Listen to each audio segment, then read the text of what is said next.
So inevitably when I'm helping first-time homebuyers, one of the questions that always pops up is what happens if I get into escrow, but then I decide for some reason that I don't want the home? Is there a way to get out of escrow, and am I able to get my money back if I do so, and what does that process look like? Well, that's exactly what we're going to talk about on today's episode, so let's go ahead and get into it. Okay, so really quick, before we talk about how you can possibly get out of escrow if you get yourself into a situation where you need to, I want to give you a little bit of a background, especially if you're a first-time home buyer, because you're going to need to know this information to make sense as we continue through this conversation. So in California, when you fill out a purchase contract and when you purchase a home, typically you're going to put down what's called an earnest money deposit of anywhere from 1 to 3% of the purchase price of the home in escrow within the first few days of opening up. So what that basically is a down payment on your down payment. So basically, let's say you're trying to put a 10% down payment down and you have a 2% earnest money up front. So when you first open escrow,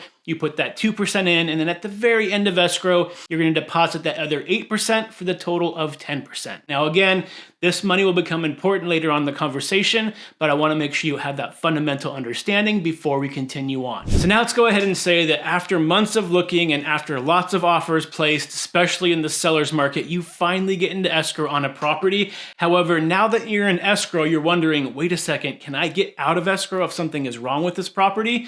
Well, the quick answer is going to be maybe. I know it's the answer that everybody loves to hear, but really it's all going to depend on one thing, and that is what you put in the purchase contract. This is why it's extremely important that before you just blindly sign something that your real estate agent sends you, that you understand that purchase contract and what you're actually signing. So let's go ahead and go over exactly what you need to know about that purchase contract to make sure you're setting yourself up for success and giving yourself options to get out of the contract if you need to. Okay, so in the purchase contract, there are going to be contingencies. And if you don't understand or know what a contingency is, basically the easiest way to explain it is a protection put in place for you as a buyer that's going to be able to give you outs to get out of escrow if something were to happen while you're going through the process. However, it's not just for any blanket thing that could happen during escrow where you change your mind. There's specific things in these contingencies that give you that out. So let's go ahead and go over the three main ones that are going to give you the best shot of getting out of escrow if something were to happen. So the three main contingencies are the inspection contingency, the appraisal contingency, and then the loan contingency. Now keep in mind that if you're doing an all cash offer, those last two, the appraisal and the loan contingency, are optional. However, if you're getting a loan for the property, which is typical, especially for most first-time home buyers, then you are going to have those three major ones in almost every single home purchase that you have. So let's go ahead and start with the inspection contingency.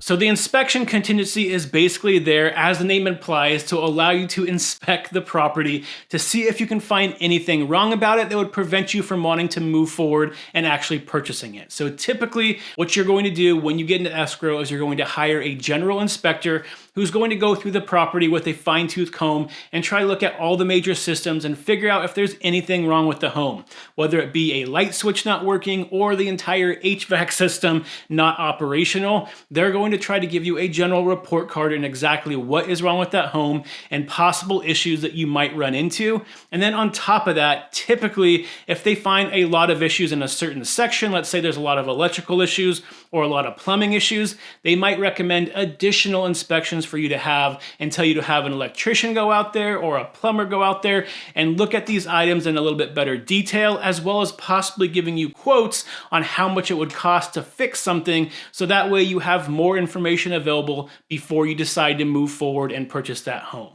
Now, after you have all those inspections done, typically you're going to talk to your real estate agent, and then you're going to come up with a repair request to basically send to the seller, and it's an itemized list saying these are the things that are wrong with the property that I'm not really comfortable with and I'd like you to address, whether they fix it or give you some type of credit at the end of escrow so you can go ahead and fix it yourself. You're going to ask for that list of things to be taken care of. Now, the seller can respond back with almost anything. They can say, yes, we'll take care of all of it. No, we'll take care of a few of them and give you credit for a few of them. Or because it's California and all homes are sold as is, they can say no to everything. They have no obligation to fix anything in that repair request.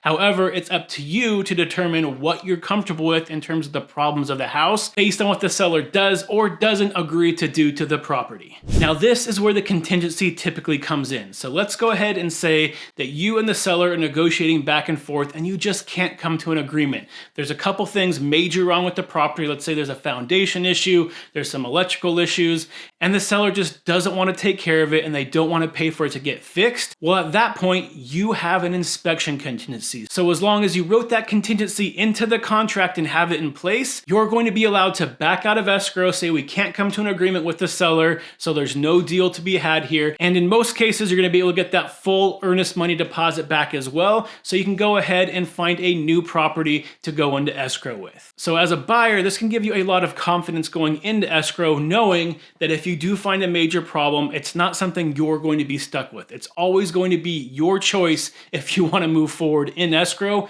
with that seller based on the condition of the house. And if you're not comfortable with it, you can back out of escrow and there's going to be very little penalty for you to do so. Really, the biggest penalty on your end is typically going to be the cost of the inspection, because once the inspection's done, that fee is not going to be refundable. So the service has already been performed. So if you had a general inspection, which typically right now costs around $600, $700, and let's say you had an additional inspection out there for a plumber and they maybe charged you $200 to go out and look at something, that $800 that you spent is something that you're just going to have to unfortunately be okay with. And it's kind of the cost of finding out that this property is not the right one for you. And in the long run, that $800 probably saved you a lot more money because the home was probably in a condition that you weren't comfortable with. Now, on the other hand, if you and the seller can both come to an agreement on the condition of the property and anything that they might need to fix in order for you to feel comfortable moving forward with it, at that point, you can confidently remove that inspection contingency and you're telling the seller that I am comfortable with the condition of the house and what you agreed or didn't agree to do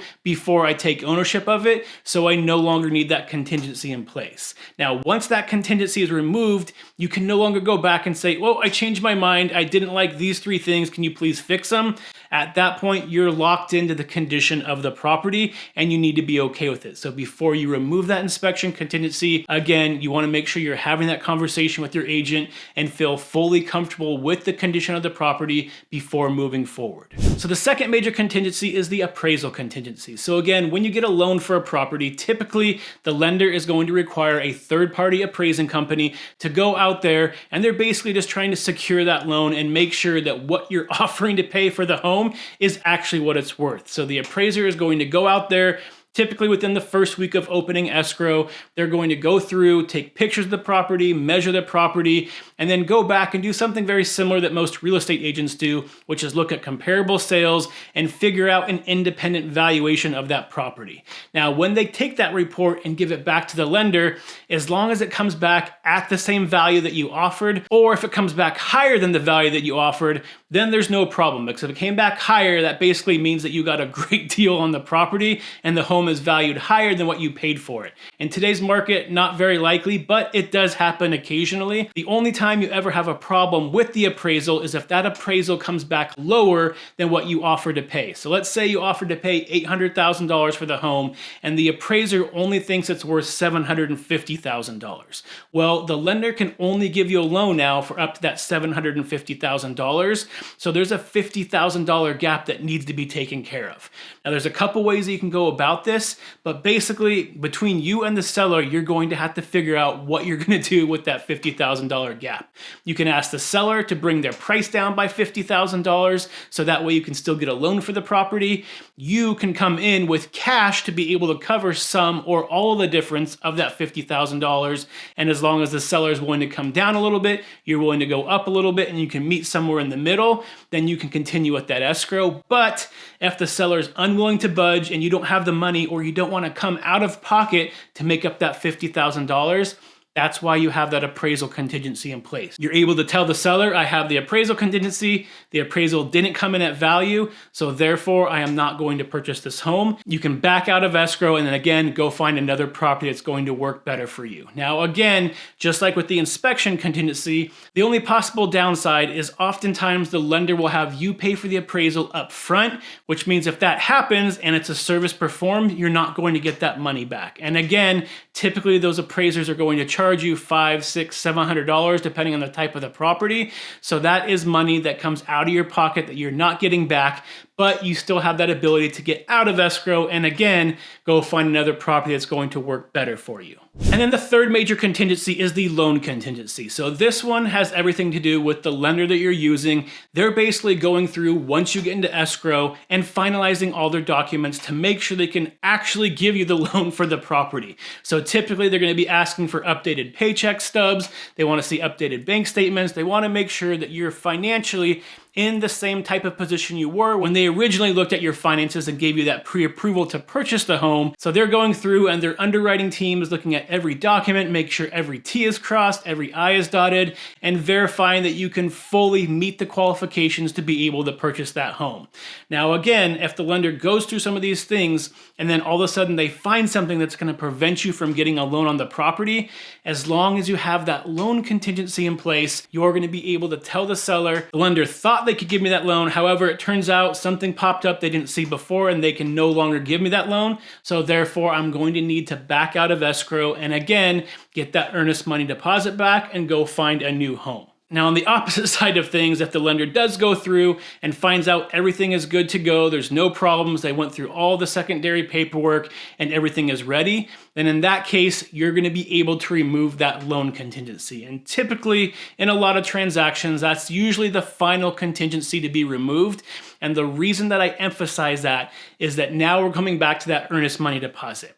As long as you have a contingency in place in the contract that you haven't removed yet, you're able to get that earnest money deposit back if you back out of escrow. However, once you remove that final contingency, that is when you are going to be locked into purchasing that property. And if anything were to happen where you couldn't purchase that property, that earnest money deposit you put in at the very beginning, that 1% to 3% of the purchase price, therefore is going to be forfeited to the seller in most cases. So that's why it's extremely important before you remove that final contingency that everything looks good on the loan, everything is ready to go, and there's not going to be anything that pops up last minute that could cause an issue, because if it does, it can cause a major problem for you where you're going to be out a lot of money because you weren't able to get the loan for the property and weren't able to close on that property after you told the seller that you could by removing all of those contingencies. Now, one other thing to know about contingencies is you'll notice I didn't mention any type of second thought contingencies.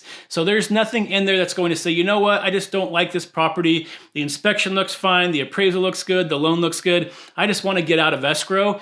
Those type of contingencies don't exist. So you need to be confident when you go into escrow that you like the property and that you are going to have a good chance of closing that property and living in that home. So it's extremely important that before you go into escrow, you really have that list of must-haves dialed in and you understand the ramifications of going into escrow, so that way you don't get in escrow, change your mind right away, and then have to try to figure out a way to get out of escrow. But because the contingency periods are not just a get out of jail free card, you want to make sure that if you're using them as they're intended, either for an inspection issue, an appraisal issue, or a loan issue. So again, it's something that you want to make sure that you're confident going into escrow before you get your offer accepted, and the contingencies are there to keep you safe during the transaction and allow you to get out of it if something major would have happened that would prevent you from purchasing that home. So now that we've talked about these contingencies so you can understand what they are and how to use them, I also want to make sure that you understand that these can be changed inside that purchase agreement,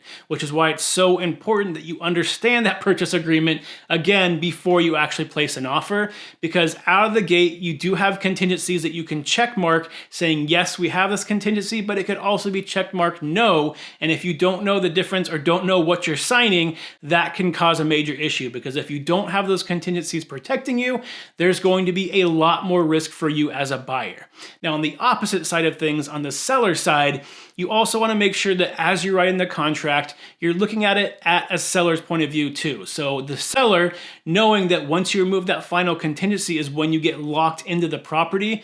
If you're in a very competitive market, oftentimes it is not uncommon for you to have to reduce the amount of time you have for those contingencies. So typically in California, the time that you have is going to be 17 days from when you go into escrow to basically go through, inspect the property, get it appraised, get the loan finalized. However, in today's seller's market, it's not uncommon to see buyers have to reduce those to a smaller amount, because the shorter those time periods are, the more confident the seller is going to be that they're going to be able to lock you into escrow quicker, and it will make your offer stronger. So the biggest thing that you need to be focusing on as a buyer is, where is that sweet spot where I can maybe reduce the contingencies but keep myself fully protected at the same time.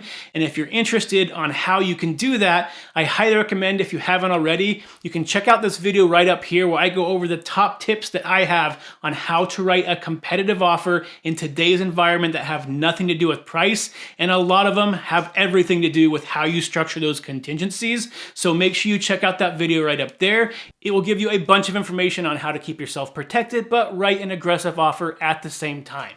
So I hope you found this information useful, and until next time, stay happy, stay healthy, and I'll see you on the next show. Bye, everybody.